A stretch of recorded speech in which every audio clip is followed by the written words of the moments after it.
سے اسے بن جاتے. سب سے بیسک بنیاد ہے. اور ادب وہ ہو جو کہ معاشرے سے متاثر بھی ہو, ادب وہ اور معاشرے کو متاثر بھی کرے, ٹو وے فلو ہو. ایسا نہ ہو کہ وہ صرف جس طرح سیلف کی بات ہے. غزل کی جہاں جو روایت تھی اس میں سیلف ذات بہت سی باتیں اپنی ذات کی, کیونکہ غزل کا اپنے ایک وہ ہوتا ہے, لمیٹیشن ہوتی ہے, اس میں مسئلہ بھی مسائل بھی ہوتے ہیں. اور اس کا جو وہاں پہ جو اس وقت سوشو اکنامکل کنڈیشنز جو تھی پریویل کر رہی تھی, اس سطح پہ جو غزل پروان چڑھ رہی تھی اور گرو کر رہی تھی یا پریویل کر رہی تھی, جب جس طرح آپ نے کہا کہ جب 19-20ویں صدی آتی ہے اور پھر یہاں پہ جو نظم بھی اپنی شاخیں کھولتی ہیں اور جو افسانہ ہے وہ بھی اپنی راستے کھولتی ہے. وہ جو داستان گوئی سے افسانے کا جو ایک خاص ٹیکنیک ہے وہ بھی آتا ہے. ظاہر مغرب سے ہم انفلوئنس ہوتے ہیں اس وقت, اور پھر اپنے چیزوں کو ایک نئے اینگل اور ایک نئی ٹریٹمنٹ کے ساتھ اس کو پریزنٹ کرنا شروع کر دیتے ہیں. تو یہاں پہ ایک بہت بڑا ہم نے یو ٹرن تو نہیں کہہ سکتے حضرت, ایک ٹرن لیتے ہیں, ایک ڈفرینٹ ٹرن لیتے ہیں اور پھر ہم اس کی ٹریٹمنٹ ڈفرینٹ کر لیتے ہیں. تو اب نظم نے اور جو افسانے نے پھر ہمیں معاشرے کے ساتھ تھوڑا سا فرینک, جس طرح آپ نے کہا ہے کہ ایک فرینک ماحول کریٹ کر دیا, جو کہ ہم نے ایشوز کو ایلیبوریٹ بھی کر دیا اور ٹارگیٹ بھی کر دیا. ورنہ مثال کے طور پہ ریپ کو غزل میں بہت مشکل سے سمایا گیا ہے, لیکن ریپ کو افسانے نے بالکل کھل کے بیان کیا. اسی طریقے سے بہت سے معاشرے ہیں اس طرح جو اور بھی بہت سی ایشوز ہیں, میں اس کو انڈیویجول تو نہیں کہہ سکتے, لیکن اس کی لمیٹیشنز تھی تو اس نے تو ڈی لمیٹائز کر دی. اب یہ کہ کیا معاشرے سے میں نے بتایا کہ معاشرے کو انفلوئنس بھی کرتے ہیں, اس سے انفلوئنس بھی ہوتا ہے. تو دو چیزیں تو ایک بہت اہم ہیں. ایک تو یہ ہے کہ وہ تخلیق ادب کریں, اس کا ادب ہونا بنیادی شرط ہے, اسینشل کیا کہتے ہیں نیسیسری کنڈیشن ہے. لیکن وہ سفیشینٹ نہیں ہے, وہ پھر لانگ لاسٹنگ نہیں ہوتی. اگر وہ سوسائٹی کے ساتھ جس طرح اس نے کہا کہ ہیومن کو ہم, ظاہر ہے ہیومن ہی لکھتا ہے اور وہ ہیومن ہی کے لیے لکھتا ہے. ہم کوئی بندروں کے لیے تو نہیں لکھ سکتے نا, بندروں کی اپنی زبان ہے, اپنی کلچر ہے, اپنی انوائرمنٹ ہے, اس کے لیے تو ہم نہیں لکھتے. تو یہ تو زیادہ بنیاد ہے, اہم لکھتا ہے. اگر بندروں لکھنا شروع کر دیں تو وہ اپنے بندروں کے بارے میں لکھنا شروع کر دیں گے. تو یہ ایک تو ہے کہ معاشرے کے ساتھ اگر آپ, تو وہ پریویل بھی کرتا ہے اور لانگ لاسٹنگ بھی. تو یہ دو نیسیسری کنڈیشن تو یہ ہے کہ وہ ادب تخلیق کرے, اور سفیشینٹ کنڈیشن یہ ہے کہ وہ سوسائٹی کے ساتھ لنک ہو. اگر لنک نہیں ہے کسی سطح پہ تو وہ تخلیق مطلب وہ ایک بلبلا ہوتا ہے, واہ آ جاتی ہے, اس کے بعد پھر ہوا کی طرح اڑ جاتی ہے. تو یہ بہت ضروری ہے کہ وہ انفلوئنس بھی ہو اور انفلوئنس بھی کرے. تو یہاں تک بات کریں گے پھر آگے بات. اچھا, اس میں آپ کی بات سے کیونکہ آپ نے اصناف کا حوالہ دے دیا اور وہ مخصوص کر دیا, لیکن ادب جو ہے وہ ہمیں مختلف تہذیبوں سے روشناس کرواتا ہے. جو گزر گئی ہوئی ہیں تہذیبیں یا جو چل رہی ہیں مختلف تہذیبیں ہیں ہمارے اس دنیا میں, جو مختلف تہذیبیں ہیں ان کو ہم کیسے ایویلیویٹ کرتے ہیں, ان کے لٹریچر سے, ادب سے کرتے ہیں. اور اس میں کیونکہ وہ معاشرے کی جھلک ہمیں جو بچی کچی رہ گئی ہوتی ہے وہ ہمیں نظر آتی ہے, اور ہم اسی کو دیکھ کے پھر اندازہ لگاتے ہیں کہ وہ فلاں تہذیب میں یہ تھا. ادیب کا کام جو ہے وہ, ادیب کا کام تو معاشرے کا فرد ہے جیسے دوسرے فرد ہیں. تو ادیب جو ہے وہ ٹیبوز بنے ہوئے توڑتا بھی ہے, جو بت بنے ہوتے ہیں ان کو توڑتا بھی ہے, اور جب وہ توڑتا ہے تو پھر نئے بت بن جاتے ہیں, پھر بعد میں آنے والے ادیب ان کو توڑتے ہیں. تو ادیب کا کام نعرہ بازی سے اور وہ فورس سے یا تشدد سے نہیں ہوتا, وہ بنی بنائی چیزوں کو توڑتا ہے. جیسے میں پھر منشی پریم چند کا ہی حوالہ دوں گا کہ منشی پریم چند نے اپنے ناول میں گائے کے دودھ کو جو انہوں نے کہا تھا, اس نے اس پہ لکھا ہے کہ اس وقت بھائی اس بر صغیر میں ہزاروں بچے بھوکے ہیں اور آپ دودھ جو ہے وہ بہا دیتے ہو, تو اس کو توڑا اس نے. پھر ستی کی ہمارے ہاں روایت رہی ہے اس بر صغیر میں, اس کو پھر ادیبوں نے توڑا, اس کے بارے میں لکھا اور معاشرے میں اپنے آپ کو منوایا.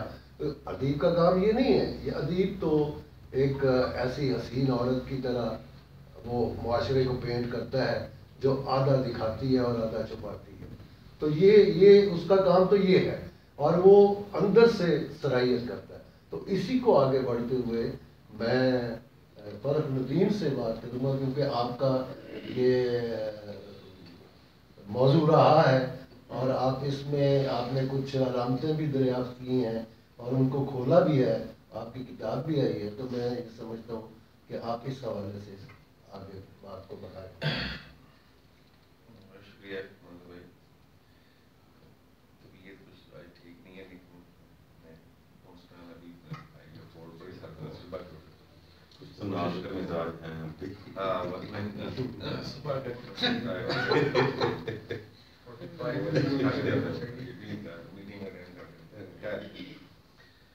یہ ہے کہ یہ بالکل باتیں اجاز صاحب نے جو کی، مدد صاحب نے اپنے دونوں دفعہ جو باتیں کی واضح ہوگی. اور ہمارے آج میں نے اتفاقاً کسی مناسب صاحب کا فیس بک پہ ہوتا تھا، ان کو میں نے وہ دیکھ بھی کیا. اچھا، یہ باتیں اپنی جگہ صاحب بہت بہت اہمیت کی. سوال یہ پیدا ہوتا ہے کہ اب جو کنٹمپریری ڈیبیٹس ہیں اس میں ہم ادیب کی ڈیفینیشن کیا کیسے کریں گے. یعنی ادیب کا وہ جو کہ ماورائی جو اس کا دعویٰ ہے نا، کیا ابھی ہم نے اس کے ساتھ رہنا ہے یا اس کا بھی ہم نے اس کا زمینی حوالہ بھی ڈھونڈا ہے. ٹھیک ہے، کیا ہم نے ابھی تک یہ اسی طرح رکھنا ہے کہ غالب کو غائب سے مضامین خیال میں آتے تھے، یا ہم نے اس کی علمی ریاضت ہے نا اس کا فوکس کرنا. اچھا، ادیب کی سبجیکٹیوٹی یعنی اس کی موضوعیت، یعنی اس کی ساخت، یعنی اس کی شناخت، اس کی تشکیل ہے نا، ہم نے اس کے اوپر بات کرنا ہے کہ کیا وہ عناصر تشکیلی جو ہے وہ اس کے ماورائی ہیں یا اس کے زمینی، اس کے ثقافتی، اس کے رہتل کے معاملات ہیں جس سے ادیب پورت ہے.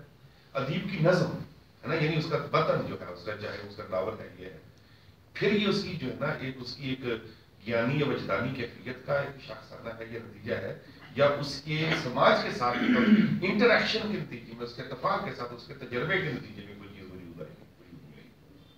میرے خیال کے مطابق ہم ادب اور ادیب اور معاشرے پہ اس وقت تک کم سے کم میں بحث نہیں کر سکتا اگر ادیب کا محاورہ دعویٰ جو ہے وہ محاورہ ہے، تو میں اس بحث میں شامل ہوں. میرے نزدیک یہ دعویٰ جو نا ہمارے یہاں نصاب کا ایک حصہ ہے جس کو کہتے ہیں انٹیلیجنس کا، جو ہے نا کہ انٹیلیجنس کے کا جو ہے نا یہ وہیں سے چیز آئی ہے. آپ نے نصابوں میں دیکھا ہوگا کہ انٹیلیجنس کی ڈگریاں بنی ہیں، ذہنی بچے، فقیم بچے، منظر بچے ہے نا، یہ بوگس تھیوری. اگر ایک بچہ فزکس میں فیل ہو جاتا ہے تو کیا آپ یہ دعویٰ کریں گے کہ وہ دنیا کے تمام فنون میں ناکام ہو گیا، وہ ڈبل ہو گیا ہے نا؟ اگر ایک بچہ میتھمیٹکس میں کمزور ہے، یعنی دنیا میں یہاں کئی لوگ ہیں جو کسی ایک شعبے میں رہ گئے اور وہ اسٹیریوٹائپ ہو گئے معاشرے میں، اور ٹیچرز نے کہا یہ وہ بیچارہ ریجیکٹ ہو کے بیچارہ وہ کسی کام کا ہے نا. یہی کچھ حال ہمارے یہاں intelligence is always a privileged terminology ہے کہ یعنی اشراف نے مثال کے طور پر عمران خان لیکن یہ کیونکہ مثال ہے، وہ کہتا ہے جی چودھری نثار کو میں بنا لوں گا کیونکہ وہ ایجوکیشن کا پڑھا ہوا ہے. لفظ ایجوکیشن آ گیا. Referentiality is very important, referentiality is very important ہے نا، کہ آپ اگر ویکنس کے پڑھے ہوئے ہیں، اگر آپ اچھے پریویلیج کالج اسکول کے پڑھے ہوئے ہیں تو آپ مثال دیتے ہوئے فخر محسوس کرتے ہیں. And you consider yourself the most intelligent person on the surface. اگر آپ کاسٹ میں پڑھے ہوئے ہیں، اگر آپ دیہاتوں میں اسکول میں پڑھے ہوئے ہیں تو اس کا مطلب ہے کہ آپ کا استحقاق نہیں، آپ کا دعویٰ ہی نہیں ہے. یہی حال ہمارے یہاں کچھ شاعری افسانہ ناول میں بھی اس طرح کی ہے. یعنی یہ آپ کی ٹوٹل ایک ریاست ہے جس کو آپ نے اپنے یعنی اس انٹیلیجنس جس کے لیے ذہین بچہ وہ ہے کیونکہ وہ فزکس میں اچھا ہے، کیمسٹری میں اچھا ہے، میڈیکل میں اچھا ہے. بھئی ایک مثال کے طور پر اگر آپ میں نے اکثر یہ ایگزامپل دیتا ہوں کہ دنیا کے بڑے سے بڑے سائنسدان کو کہو کہ اپنی انٹیلیجنس کی بیس میں موت کے کنویں میں موٹر سائیکل چلا کے دکھائے، نہیں کر سکتا کیونکہ یہ اسکل ہے. Intelligence is a skill. Similarly یہ جو ہمارا ادب ریاضت ہے یہ ساری اسکل ہے. ایک میں اگر نہ لکھتا بھی میں تو پوچھا ہوں، میں اگر اپنے میں اگر لٹریچر پہ باتیں کرتا ہوں تو اور بھی زیادہ اگر میں نہ کرتا ہی تو میرے اس میں ادب نہ کوئی آمد آتی، نہ کوئی واردات ہوتی، نہ کوئی یہ ایسے ہی ہے میرے بھائی. جو مقابلہ حسن میں اشرافیہ کی خواتین کو لا کے درجے کرتے ہیں نا، تو جو ریئل حسن ہے وہ دیہاتوں میں بیچارہ وہیں پڑا رہتا ہے اور اگنور ہو جاتا ہے نا. اس کی وجہ سے یہ ہوتا ہے کہ یہ مقابلہ کھیل میں ہے. مثلا ادب، اگر میں سوال کروں کس طرح لکھا ہے، مثال کے طور پر ایک میری کتاب میں ایک لائن ہے کہ جی نظم بچے کی مسکراہٹ کی طرح ہے. بھائی کس کے بچے کی؟ ٹھیک ہے، اس کا مطلب ہے چیزوں کو کلاسیفائی کرنا پڑے گا ہمیں سائنٹیفکلی. تو بھائی میرا ہاں اب آ گیا جی جو نا ادب، اس ادب ادیب کا جو یعنی ذہن ہے وہ معاشرہ صاف کرتا ہے. معاشرے میں اگر تجربات نہیں ہوں گے تو معاشرہ یعنی ادیب جو ہے اس کا ذہن بھی نہیں کر سکے، تخلیق نہیں کر سکے گا. میں بالکل میں جو یہ جو نا میں کلیم کرتا ہوں کہ اگر تو وقت تقسیم کا واقعہ نہ ہوتا تو مٹر ٹوپر ایک سوال ہی پیدا نہیں ہوتا. کس نے پڑھنا ہے یہ آؤٹ آف ویکیوم کہاں سے موضوعات آ گئے ادب کے، آؤٹ آف کیسے آ گئے جناب. یہ آپ کے سارے اگر ایک شخص مثال کے طور پر یہ جو داستانوی ادب ہے وہ ایک ریزلٹ ہے آپ کا، کیونکہ معاشرے کا انگریزوں کا اسے مغلوں کا جبر تھا. عام آدمی کے پاس اسپیس سے تخیل کا تھا، لہٰذا وہ تلسماتی دنیا میں لے گیا اپنے اسپیس کو، اور اس میں اپنے ہیروؤں کا تلواریں دے دی، بڑے بڑی جنگیں بڑے یہ کرتے رہے، کیونکہ وہاں چھوٹا سا گھر تھا جن میں وہ خود رہ رہے. جب انسان کا اسپیس دنیا میں اگر تھوڑا رہ جائے گا اگر زمینی حوالے سے تو وہ پھر تخیل کا اسپیس استعمال وہ یہ کرتا ہے. یہی فرائڈ کہتا ہے کہ جب آپ جبر کی ریپریشن سپریشن میں رہتے ہیں آپ تخیل میں میٹافرز کا سہارا لے کے بعد وہی کر رہے ہوتے ہیں جو آپ کی جبلت کہہ رہی ہوتی ہے. ہاں آپ نے صرف اشاروں کا سہارا لیا ہوتا ہے، بات اندر سے وہی ہے جو آپ کی جبلت آپ کی جو نا انسٹنکٹیو ڈیزائر ہوتی ہے. خیر اب آگے متن کیا، ہم نے متن کو بھی کبھی جو نا وہ ٹھیک ہے پرانی ڈیبیٹس اپنی جگہ بڑی اہمیت رہی ہے، لیکن اب ہم نے ادب معاشرہ اور جو ہے معاشرے کو کیسے دیکھیں گے. ہم معاشرے کو اگر یہ دیکھتے ہیں اور ادیب کو اگر اس طرح دیکھتے ہیں کہ جو نارمیلٹیز کو دیکھتا ہے ادیب، میرا خیال یہ ہے کہ ٹوبر ٹیکسنگ ایک ہمارے پاس ایک کرائٹیریا کینن ہے. اس کا مطلب یہ ہے، اور منٹو کے اکثر افسانوں میں آپ نے دیکھا ہوگا کہ کلچرل ایبنارمیلٹی، وہ کلچرل ایبنارمیلٹی لڑ رہی ہوتی ہے سپر نارمیلٹی کے خلاف اور نارمیلٹی کے خلاف. ہمارے ہاں بدقسمتی سے رویہ یہ رہا ہے کہ ہمارا ادب جو نارمیلٹی پہ لکھ رہا ہے وہ زیادہ بڑا ادب رہا ہے. وہ جو مین دھارا رائٹ ونگ کا جو زیادہ مسئلہ یہ رہا ہے، اس کے کرتا کیا ہے، اس کی جو نا اس کی لائکنگ کیا ہے، اس کی پسندیدہ اشیاء میں یہ ہے کہ وہ بڑی سے بڑی جنگ لڑے گا تو استعاراتی لڑے گا، بڑا خوبصورت استعارہ ہوگا، ڈکشن کمال کی ہوگی، لیکن بھائی مسئلہ اس میں مسنگ ہے. پھر وہ کیا ہوگا آٹومیٹکلی یعنی فطری امر ہے کہ پھر وہ محاورہ میں جا کے اسپیس میں لا کے دیکھ سکتا ہے، زمینی حوالے سے نہیں بدل سکتا. ٹھیک ہے، تو ہمارے ہاں جو ایبنارمیلٹیز ہیں جتنی زندگی کی، ادیب کا کام یہ ہے کہ ان کو دیکھے. ایک چیز نارمل چل رہی ہے نا تو اس کے اوپر بہت بڑا ایک جو ہے نا وہ ناول یا افسانہ کی نظم کھڑی کرنے کا مقصد کیا ہے. آپ نے تو دیکھنا یہ ہے کہ ادب میں یہی تو بڑا رائٹ ونگ کا اور جو لیفٹ ونگ کا بڑا جھگڑا یہی ہے کہ بھی مسئلہ اہم یہ ہے یا پریزنٹیشن یا ریپریزنٹیشن اہم ہے. ہمارا زیادہ سے زیادہ سارا فوکس ہے آپ نے آرٹ کے اوپر، پریزنٹیشن کے اوپر. جو یہ دعویٰ ہوتا ہے کہ پہلے آرٹ ہونا چاہیے، ضرور آرٹ ہونا چاہیے، لیکن کیا وہ مسئلے کی قربانی بھی ہونا چاہیے؟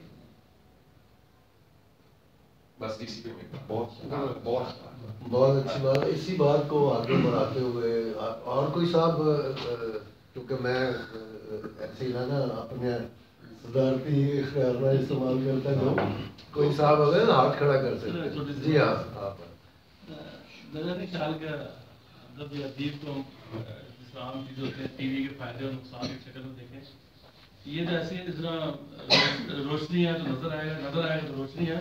یہ معاشرہ ہوگا تو ظاہر ادب بھی ہوگا، ادب ہوگا تو ادیب بھی ادیبہ بھی ہوں گے. تو میں تو سمجھتا ہوں کہ کسی بات کے جو کیا کہتے ہیں جتنا بھی ادیب یا ادب ہوتا ہے وہ معاشرے کا آئینہ ہوتا ہے. تو اس کو ہم فائدے نقصان کی شکل میں دیکھیں گے، بلکہ وہ تو ایک ریفلیکٹ ہے اس کا وہ پردہ ہے اس طرح، تو اسی شکل میں اس کو دیکھیں گے. باقی یہ ہے کہ جیسے یہاں پہ جب انگریز آیا تھا تو یورپ سے جو ادب ادھر آیا تو اس کی وجہ سے ساری جو خواتین کی جو تحریکیں یہاں پہ چلی ہیں تو وہ بہرحال اس ادب کی ہی وجہ سے، اس کی اویئرنیس کی وجہ سے ساری تحریکیں چلی ہیں. باقی رہ گیا پھر مذہبی ادب آتا ہے، تو مذہبی ادب میں ہم دیکھتے ہیں کہ اس میں تو ادیب نے، کسی بھی مذہبی ادب کے اندر ادیب نے اپنے ہاتھ سے کچھ بھی نہیں لکھا. وہ بعد کے لوگوں نے کہا بھی انہوں نے یہ کہا تھا تو لکھا. تو وہ پھر جو رائٹ ونگ کا جو وہ ادب ہے نا، وہ تو ان کے جو اصل ادیب ہیں ان کا تو میرا خیال اپنے ہاتھ سے نسخہ کچھ ہے پوری دنیا میں کہیں بھی نہیں ہے. یہ خیر ڈیبیٹیبل بات ہے، لیکن رائٹ اور لیفٹ کی بات میں نہیں کرتا، لیکن دونوں طرف کے ادیب موجود ہیں اور دونوں نے بڑا اچھا کام کیا ہے اور دونوں نے ایک دوسرے سے استفادہ بھی کیا ہے. سارتر بشمول سارتر اور رسل، انہوں نے حالانکہ یہ سرمایہ یورپ میں پلے بڑے ہیں اور امریکہ میں اور اس طرح اس قبیل کے 2-3 اور وہ اس معاشرے میں پلے ہیں، لیکن انہوں نے کارل مارکس کے نظریات سے فیض حاصل کیا ہے. لیکن جب وہ آئے ہیں اس سطح پہ سرمایہ دارانہ نظام پہ تو ٹرن لے کے پھر واپس ادھر ہو گئے، کیونکہ یہ بات تو طے ہے کہ رائٹر جو بھی ہوگا وہ اپنے مفادات اس کے اپنے نہیں ہوتے بلکہ اپنے طبقات کے مفادات ہوتے ہیں. تو اس کے حوالے سے وہ لکھتا تو ضرور ہے اور اس کی نشاندہی بھی کرتا ہے. اور آئینہ بے شک ادب اپنے سماج کا، اپنے عہد کا آئینہ ہوتا ہے، لیکن جیسا شخص آئینہ دیکھے گا ویسا ہی نظر آئے گا. تو یہ بڑا ضروری ہوتا ہے کہ آئینہ دیکھ کون رہا ہے. اگر ایک ہیرا جو ہے وہ گندگی میں پڑا ہوا ہے تو آپ اس ہیرے کو گندگی سے نکال لیں گے، چاہے آپ کے ہاتھ لتھڑے جائے، آپ بعد میں جا کے دھو لیں گے. لیکن اگر کسی اچھی جگہ پہ، پاک صاف جگہ پہ کوئی وہ پڑی ہوئی ہے، اس کی مثال دیتا ہوں، دودھ اگر گلاس میں پڑ گیا آپ دودھ بھی پھینک دیں گے. مکھی کا اگر گلاس میں پڑ گئی ہے آپ دودھ بھی پھینک دیں گے. لیکن اگر وہ حلوائی کی دکان کے کڑھائی میں مکھی گر گئی ہے تو وہ اس کو نکال کے باہر پھینکے گا اور پتہ بھی نہیں چلے گا. تو یہ بات جو ہے یہ وائس ورثہ ہوتی ہے، اور دونوں نے، رائٹ نے بھی اور لیفٹ نے بھی، ایک دوسرے سے جو پازیٹیو چیزیں تھیں وہ لی ہیں. لیکن ابھی فرق ندیم نے جو بات کی ہے، فرق ندیم نے بڑا صحیح نشاندہی کی ہے کہ ہم جو ہے وہ دیکھتے ہیں کہ ادب، اور ڈاکٹر روف صاحب نے بات کی ہے، دیکھیں ادب پہلے ہوتا ہے. ادب پہلے کیا ہے؟ وہ جو اس کے فارمز ہیں، جو اس کے اندر وہ فٹ ہو رہا ہے یا نہیں ہو رہا. ترقی پسندوں کے حوالے سے بدقسمتی سے یہ ہو گیا کہ نعرہ بازی جو ہے وہ بلند سطح پہ چلی گئی اور جو آرٹ تھا، جو فن تھا، وہ کہیں دب گیا. لیکن جن لوگوں نے آرٹ اور فارم کو ساتھ لے کے چلے وہ آج نمایاں نظر آتے ہیں. تو اسی بات کو آگے اسی بات کو میں تھوڑا سا آگے بڑھاؤں گا کہ یہ جو آرٹ ہوتا ہے یا جو فن ہے یا کوئی صنف ہے یا ادب ہے، مطلب وہ دوسری عام متون سے، عام اظہاریوں سے مختلف ہونی چاہیے یا ہوتی ہے. یہ ایک بڑا گمبھیر سوال ہے، کیونکہ جب آپ دیکھتے ہیں پہلی جنگ عظیم کے بعد ویسٹ ایک خاص قسم کے ڈپریشن کا شکار تھا. تو تھیٹر آف ایبسرڈ، یعنی ایبسرڈٹی یا ابہام سے لتھڑی ہوئی چیزیں منظر عام پہ آنا شروع ہو گئی. تو اس دور میں تو ان کو بہت زیادہ پذیرائی نہیں ملی. یہ تو بعد کی بات ہے، بہت دیر کے بعد لوگوں نے اس پہ بات کی اور انہوں نے کہا کہ یہ جو ایبسرڈٹی بھی ہے، یہ جو ویکیوم ہے، یہ جو خالی جگہ بھی ہے، یہ بھی فل آف میننگز تھی. اس کے اندر بھی ایک خاص قسم کی جو میسج ہے وہ کنوے کیا جا رہا تھا. تو اپنے دور میں ممکن ہے کہ کوئی شخص ایسی ایک چیز تخلیق کرے جو اسٹیٹس کو تو نہیں ویلیڈیٹ کر رہی ہو. ممکن ہے کہ بعد میں جا کے کچھ نقاد یا کچھ لوگ اس میں مزید بات کریں اور اس کو ڈی سائفر کریں. تو ایسا بھی ہوتا ہے. لیکن ایک بات طے ہے، چاہے وہ مابعد جدیدیے ہیں یا پوسٹ کلونیل ہیں یا پوسٹ اسٹرکچرسٹ ہیں، وہ تو یہ مانتے ہیں، اور میں بھی اس چیز کو مانتا ہوں کہ ادب میں عرفہ اور اس کا متضاد کیا ہے، عرفہ اور ادنا کوئی چیز نہیں ہوتی. میرے خیال میں تمام ہی قسم کے جو اظہاریے ہیں وہ اتنے معتبر ہیں اور اتنے متبرک ہیں جتنا کوئی بھی ہو سکتا ہے. ہم ایک خاص قسم کے ماحول میں رہتے ہیں، ہمارے ہاں ایک خاص قسم کا آئیڈیولوجیکل برڈن ہوتا ہے. جس طریقے سے ہم چیزوں کے اسٹیچوز بناتے ہیں اور ان کی ورشپ کرنا شروع کر دیتے ہیں کہ اس کے اندر شعریت ہے، یہ کلاس کی چیز ہے، یہ بہت طرفہ چیز ہے. مثلا ہمارے یہاں نثری نظم آئی اور نثری نظم کی جس شد و مت کے ساتھ مخالفت ہوئی، اس کا مطلب ہے کہ ساخت کو بہت بڑی چیز ہے میسج سے. اس کا مطلب یہ ہے کہ ہم نے ساخت کی پوجا کرنا شروع کر دی، صنف کی پوجا کرنا شروع کر دی کہ بڑے سے بڑا میسج بھی جو ہے وہ نثری نظم کی وجہ سے ہم اس کو ایک سائڈ پہ ہسٹوریکل ٹریش کین میں پھینکنا شروع کر دیا. حالانکہ ویسٹ میں تو نسی نظم نے تو بالکل اٹھا کے چیزوں کو ایک سائڈ میں پھینک دیا. مطلب جو مین اسٹریم کی اصناف تھی ان کو تو بالکل سائڈ پہ کر دیا. اتنی بڑی بڑی کمال کی نظم لکھی گئی.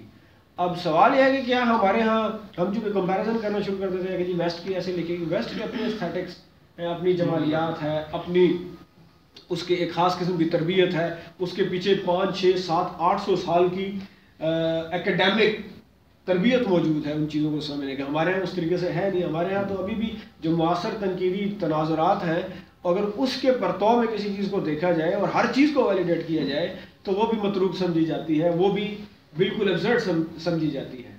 تو میں ذاتی طور پہ یہ سمجھتا ہوں, میرے خیال میں لوگوں کو بھی یہ سمجھنا چاہیے کہ چیزوں کے اندر کوئی غیر معمولی, وہ جس طرح فروخ نے بات کی کہ ہم وہ کہیں معلق اسپیس میں رہ رہے ہیں, ہم چیزوں کے اندر ایک خاص قسم کا الہام, ایک خاص قسم کا تبرک, ایک خاص قسم کا گریجر تلاش کرنا شروع کرتے ہیں کہ وہ اگر اس میں موجود ہوگا تو یہ بہت اعلیٰ چیز ہوگی, یہ بہت شاندار غزل ہوگی, یہ اقبال کی طرح, کیونکہ اقبال رومی کی طرح ہوگا, وہ فیضی اور اس طریقے سے چلتا ہے. تو ہم تو ہر جو مابعد جدیدی ہے وہ تو یہ مانتے ہیں دنیا میں کوئی ٹیکسٹ نیا نہیں ہے, دنیا میں کوئی سگنیفائر نیا نہیں ہے, یہ تو بلکہ وہ اس کی ایمینسٹی ہے, یہ تو لامتناہی سلسلہ ہے, اس کو ایکسپلوریشن ہے, مزید اس کو کھولتے جائیں اور ہر چیز انٹرٹیکسچوئل. انسان انٹرٹیکسچولیٹی کی ایگزامپل ہے. ہم انسان کا ذہن انٹرٹیکسچولیٹی, ہم متن در متن چیزوں کو دریافت کرتے رہتے ہیں, کوئی نئی چیز اختراع نہیں کرتے. تو اگر کوئی نئی صنف آتی ہے, کوئی نیا میسج آتا ہے, کوئی نیا پرسپیکٹیو آتا ہے کسی چیز کو دیکھنے کا. اب میں یہ جو تھا ایڈورڈ سعید سے بڑی مثال ہے. اب مجھے نہیں پتا کہ نقادوں کو ادیب مانیں گے کہ نہیں مانیں گے, بہرحال یہ ادب شناس تو ہوتے ہیں. ایڈورڈ سعید نے علامتی جتنا اس نے ادب میں کام کیا, اورینٹلزم یا امپائر رائٹس بیک, وہ کیا کلچر اینڈ امپیریلزم دیکھا, جس طریقے سے اس نے ایک لحاظ سے خدمت کی, چاہے سامراج کی چاہے معتوب لوگوں کی, اس کے ساتھ ساتھ اس نے اسرائیل کے خلاف جتنا لکھا, اس کے آرٹیکلز اگر پڑھے الحرام میں جو لکھے, بلکہ مسلمز نے جواب نہیں دیا, اس نے دیے جواب, اسی نے دیا. اور مزے کی بات ہے کہ اس نے اپنی پوزیشن کو کانفلکٹ کر لیا, اس نے اپنی اورینٹلزم کو چیلنج کر دیا نادانستگی میں یا آخری عمر پہ مراجعت کا جو ہمارے چیلنج ہے شاید اس کے اصولوں کے تحت. لیکن اسرائیل کے خلاف جو اس نے لکھا وہ اتنے بڑے ایک سمجھے کہ نقاد کو میرے خیال اقبال کی طرح اپنے لحاظ سے وہ اتنا بڑے لیول کا, اتنا بڑے قد کا, اس نے علامتی پتھر مارے اسرائیل کو. تصاویر موجود ہے اسرائیل کی طرف پتھر پھینکے, اس وجہ سے اس کی نوکریاں ختم ہوئی. آپ کچھ کہنا اچھا, کسی بھی معاشرے کی تشکیل میں بہت سارے فیکٹر حصہ لیتے ہیں, لیکن ان میں دو بہت ہی اہم ہیں.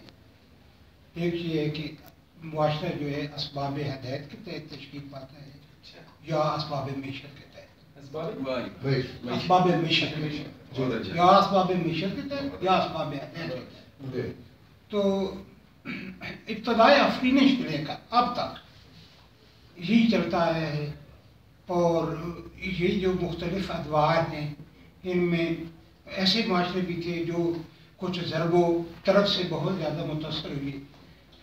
تو ان کی ایک جھلک, ان کی ایک خوشبو, ان کی ایک طباعیت ایک غزل میں بیان کی گئی ہے. وہ لڑکا بہت سریلی آواز بھی رکھتا ہے, وہ بیان کرے گا تو ذرا محفل کا رنگ بھی بہت پیارا ہو جائے گا اور غفران بن جائے گا.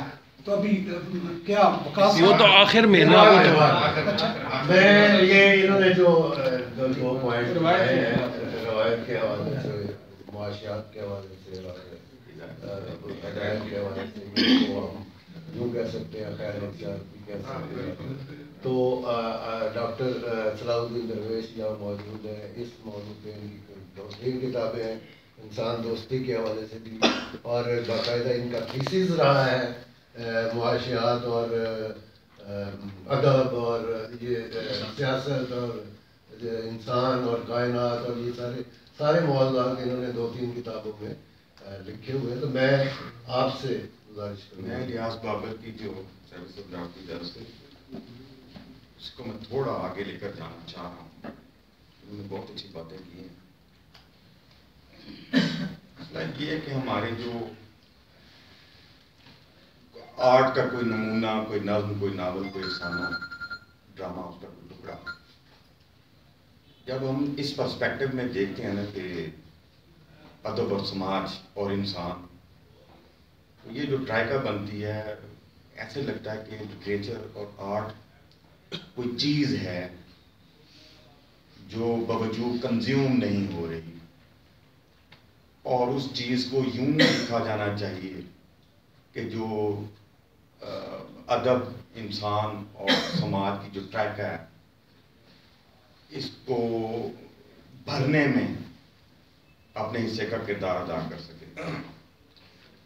صاحب اس میں مسئلہ یہ ہے، وہ جو قدیم ترین جو اپنا یونانی ڈرامے کے حوالے سے جو کنسیپشن ہے اس کی کیتھارسس کی، ہمیں وہ توجہ سے دیکھنی چاہیے۔ تو کیتھارسس میں تو یہی ہے کہ جو بہرحال ڈرامہ ایک سماجی ضرورت کو پورا کرتا ہے، اس طرح کہ اس میں بالآخر جو نیکی ہے وہ بدی کو پچھاڑنے میں کامیاب ہو جاتی ہے، حاضرین تالیاں بجاتے ہیں، ہنسی خوشی گول گپے کھاتے ہوئے گھروں میں۔ اچھا، لیکن میں کہتا ہوں کہ تھوڑا آپ آگے آ جائیں کہ جو ہماری ایک کلاسیکل ڈیولپمنٹ تھی یورپ کے پرسپیکٹو میں، آپ یہ کہ جو وکٹورین ایج بنتی ہے، ہم کہتے ہیں کہ وہ 1906 میں ان کا انتقال ہوا ہے، ہم کہتے ہیں وہ ہے 1890 کے راؤنڈ اباؤٹ، جو آرٹ میں جو نئی موومنٹس آئی ہیں، امپریشنزم کی، پھر ایکسپریشنزم کی، پھر وہ مختلف جو آئی ہیں، اس کا مقصد یہ تھا کہ آرٹ کے حوالے سے جو بیسٹ پاسبل جو تھا وہ وکٹورین ایج تک منظر عام پر آ چکا تھا۔ آرٹ کے حوالے سے دنیا کے عظیم ترین اصول وہ وضع ہو چکے تھے۔ آپ یوں کہیں کہ اس سے بہتر پورٹریٹ نہیں بن سکتا تھا، سینری نہیں بن سکتی تھی، شیکسپیئر سے بہتر کوئی نہیں آ سکتا تھا، اور مختلف وہ ایک بہترین جو کیا کہنا چاہیے ایک کلاسیکل لٹریچر اور آرٹ میں جو بیسٹ پاسبل، یہ کیوں آئے ہیں؟ یہ جو رویں آئی ہیں، ان لوگوں نے جو چیزوں کی یا آرٹ کی جو سوشو اور کلچرل جو اپریسیشن تھی، اس سے انہوں نے اپنے آپ کو باہر نکالا ہے۔ سوشو کلچرل اپریسیشن، وہ کہتے ہیں آرٹ وہ نہیں ہے جو آپ کے کیتھارسس کا سامان بنے، آرٹ وہ نہیں ہے جو بدی کے خلاف نیکی کو ایسے ابھارے، آرٹ وہ نہیں ہے جو آپ کے پولیٹیکل وزڈم کو انہینس کرے۔ یہ جملہ چیزیں۔ تب ایسا ہے کہ میں کسی دوست کو پینٹنگ دکھاتا ہوں، میرے دوست ہیں دنیا میں، کوئی ایبسٹریکٹ پینٹنگ دکھاتا ہوں تو اس میں کچھ بھی نہیں ہوتا، یعنی اس کا کوئی سوشل کنٹینٹ نہیں ہوتا، یا اس کا جو کنٹینٹ ہے اس کی کوئی زبان نہیں ہے، یا جو ہماری سوشل لینگویج ہے وہ اس پینٹنگ کے کنٹینٹ کو نہیں سمجھ سکتی۔ جس طرح رولفو کے پیڈرو پریما، اس کو سمجھنا ایک کار دشوار ہے۔ تو بات یہ ہے، میں یہ کہنا چاہ رہا ہوں کہ آرٹ کی گتھیوں کو سلجھانا ایک اور مرحلہ ہے۔ آپ کہتے ہیں کہ بھئی یہ اب آرٹ اور چیز ہے، اس کا کنٹینٹ اور چیز ہے۔ کنٹینٹ جو ہے اس کو آپ سمجھتے ہیں اپنی زبان کے ذریعے، بھئی اس میں یہ بتانے کی کوشش کی گئی ہے، تو آرٹ اٹ سیلف جو ہے اس کی نیگیشن ہو جاتی ہے۔ میں یہ کہنا چاہ رہا ہوں کہ آرٹ کی جو نئی فارمیشنز، جو نئی قدریں بھی نہیں ان کو کہہ سکتے، صورتحال آپ کہہ رہے ہیں، کنڈیشن، آرٹ کی جو نئی کنڈیشن ہے وہ میں سمجھتا ہوں ایک کمیونٹی کا فرق ہے ایک قسم کا۔ مثلا پینٹرز ایک کمیونٹی ہے اور ادیب ایک کمیونٹی ہے، لہذا پینٹر جو کام کریں گے، ادیب جو کام کریں گے، وہ اپنی کمیونٹی کی انڈرسٹینڈنگ کے حوالے سے، ہم اس کے دائرے کو جس طرح براڈر کرتے چلے جائیں گے اتنے زیادہ آرٹ کی جو اس کا اسپیسیفک ہونا ہے اتنے وہ شرنک ہوتا چلا جائے گا۔